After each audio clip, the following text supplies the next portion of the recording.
दोस्तों, आपने कभी न कभी आकाश में देखा ही होगा कि चमकते हुए तारे कितने प्यारे लगते हैं। लेकिन आपने अपने आसपास एक भौतिक जीवन देखा है और उसके कारण आपको ये सब विजिबल हो पाता है। मतलब हम जो देख रहे हैं वो है ही नहीं, लेकिन वो हो भी रहा है। तो दोस्तों, ऐसी ही हाइपोथेटिकल थ्योरी में हमें बताया गया था एक डार्क मैटर के बारे में। तो दोस्तों, आप आकाश, तारे, ये सब जो आप विजिबल लाइट में देखते हो, और अगर जो इसके मास और इसके क्वांटिटी की काउंटेबल की जाए, मतलब इसके क्वांटिटी को गिना जाए, तो ये करीबन हमारे पूरे यूनिवर्स के वजन का सिर्फ 5% है। और देखा जाए तो इसके अलावा हमें कुछ नहीं दिखता। इसीलिए साइंटिस्टों ने एक डार्क मैटर नाम का सब्सटेंस निकाला। तो दोस्तों, यहीं से शुरुआत होती है डार्क मैटर नाम की। तो दोस्तों, इसकी हिस्ट्री तो बहुत पुरानी है। करीबन 1884 से लॉर्ड केल्विन ने इसकी डार्क बॉडी नाम की चीज़ों की बात करना चालू कर दिया था। लेकिन मेजर अपडेट यहाँ ये आया कि 1933 में एक फ्रेज जुइकी नाम के साइंटिस्ट, जो कि एस्ट्रोनॉमर साइंटिस्ट थे, वो ऑब्जर्व कर रहे थे एक कोमा क्लस्टर नाम के एक क्लस्टर को। क्लस्टर आप नहीं जानते तो क्लस्टर एक ऐसा ग्रुप होता है इस गैलेक्सियों का, जैसे हमारे मिल्की वे में तारे होते हैं वैसे क्लस्टर में गैलेक्सी होती हैं। तो दोस्तों, साइंटिस्ट जब उसे ऑब्जर्व कर रहे थे तब उससे सेंटर में रहने वाली गैलेक्सी सेम स्पीड से मूव कर रही थी कंपैरिजन टू लास्ट में रहने वाली गैलेक्सी। तो दोस्तों, जुइकी ये सब देखकर बहुत हैरान हो गए। तो दोस्तों, अगर एग्जाम्पल के तौर पे मैं आपको समझाना चाहूँ तो आप किसी झूले में जब बैठे हो, जब वो एक कांस्टेंट स्पीड में चल रहा है, मतलब अगर जो उसके सेंटर की स्पीड और उसके एंड ऑफ द फील्ड की स्पीड सेम है, तो उसमें ऐसा डिफरेंस आएगा कि आप वहां से बाहर फेंक दिए जाओगे। मतलब अगर आपको कोई फोर्स पकड़ के ना रखी हो। तो दोस्तों, आपको शायद ये समझ में आ ही गया होगा। तो हम वापस आते हैं अपने टॉपिक में।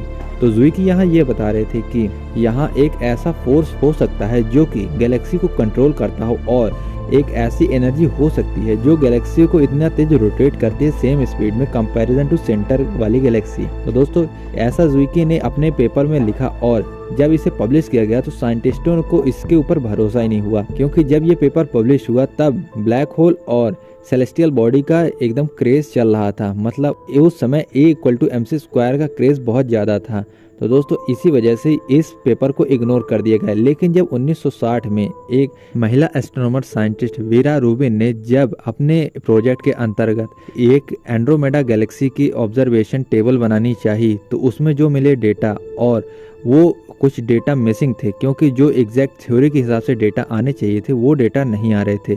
तो दोस्तों, उन्होंने रिसर्च चालू की तो उन्हें पता चला कि इस तरह के डेटा कभी जुइकी नाम के साइंटिस्ट को वो मिले थे। तो दोस्तों, जब उन्होंने कंपेयर किया तो वो एग्जैक्ट सेम थे जो मिसकंसेप्शन हो रहा था गैलेक्सियों के बीच में। तो दोस्तों, ऐसा ही पता लगाया गया कि एंड्रोमेडा में कुछ ऐसा ही डेटा मिल रहा है। दोस्तों, यहाँ रूबिना के पास दो चॉइस थी कि न्यूटन के खिलाफ हो जाए कि न्यूटन के साथ हो जाए। तो दोस्तों, रूबिना के पास न्यूटन को खिलाफ करने के कोई ज़्यादा मजबूत ठोस सबूत नहीं थे, क्योंकि जो डार्क मैटर जब दिख ही नहीं रहा है तो उसे रूबिना कैसे प्रूफ करेंगी। तो दोस्तों, इसी वजह से जुइकी के साथ रूबिना चली गई और उसे वहीं छोड़ दिया गया।